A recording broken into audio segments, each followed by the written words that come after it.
Have to use this right now. There's a guy called Lee Alfred Hansen. He's a writer, and I'm sure he is. I knew nothing about his books. He's talking about offended outcasts. So let me explain something, guys, about offended outcasts. You're not understanding me at all. Understanding me.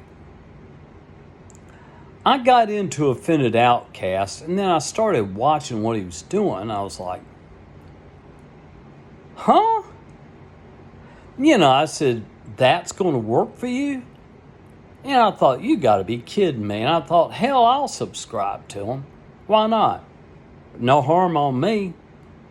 And I started listening to his stories and stuff. I said, damn, you've had some bad luck, dude. I mean, my word, you've had some bad luck.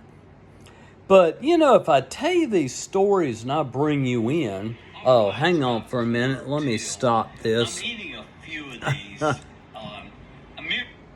That's my other one that I'm putting on. I'm on my iPhone 11 just to see what it looks like. Now, this guy doesn't understand about a lynch mob. Let me tell you about that. The only reason I said guys in the truck may go down there, maybe the type of guys that don't like pedophiles. I know everybody's going, don't call him a pedophile. Well, what am I going to call him? He likes little girls under 18. What are you going to call the man? I think that you go to a psychiatrist and talk to him. And that's what I don't understand. That's probably how he got into prison. You go to a psychiatrist and tell a psychiatrist that you like underage girls and you like to see if you can groom them for sex. You're in a lot of trouble. So generally you go to the psychiatrist and lie your ass off. Not me. No. But you see, your whole life changes when you have a daughter in your life. Oh, it changes dramatically. Then you start looking at an older guy a little bit differently. Going, how do you live with yourself? How do you sleep at night? That's what I want to know. And you got married, and I don't understand that. That confuses me, offended outcast, and I'm sorry she died. It's an awful thing. Terrible, terrible thing.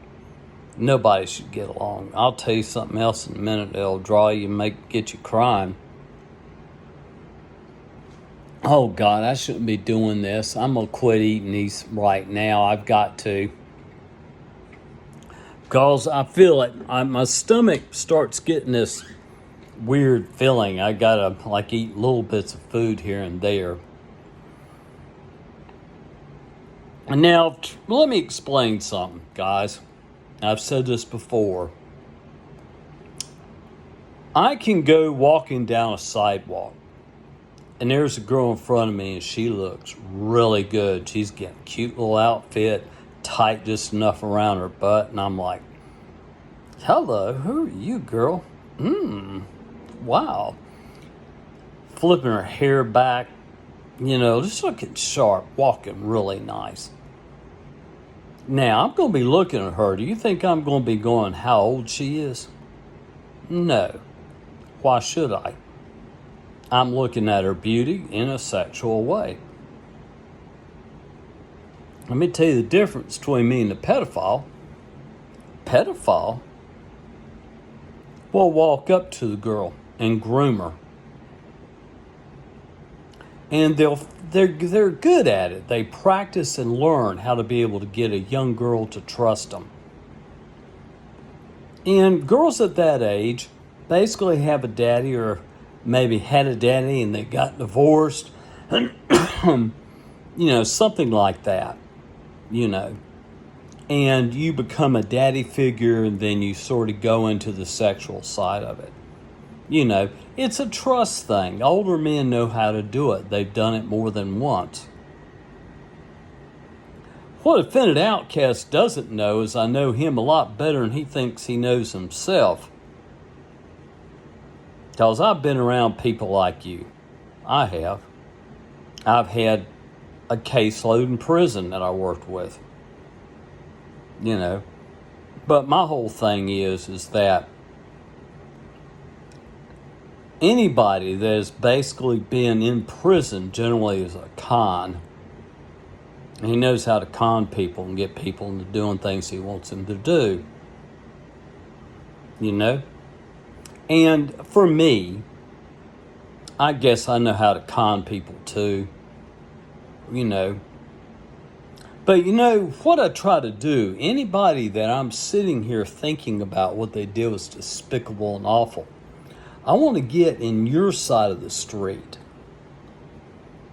And I want to know what it is that drove you into doing that.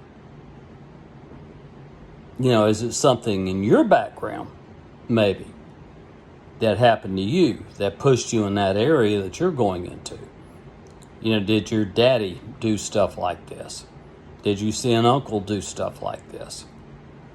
You know, generally you walk into something through something. You know, I've always said that. I always do that. You know, I'm going to go ahead and end this. It's about 10 after 9. I don't even know how this does. I just am in a really strange mood right now about pedophiles. It bothers me. And I think what I want Offended Outcast to do, I want you to put pedophiles, active pedophiles, on YouTube and see what comes up. You know, once you can see a girl's life destroyed and you didn't have nothing to do with it, it's when you're going to start shedding tears. That's when you're going to see what you did was wrong. And that a young girl's life is ruined before she even had a chance to fall in love, know what it's like, become a fiance, getting married, having children of her own, and a wonderful husband. You robbed her of that. I want you to remember that, Offended Outcast, because that's exactly what you did. Peace.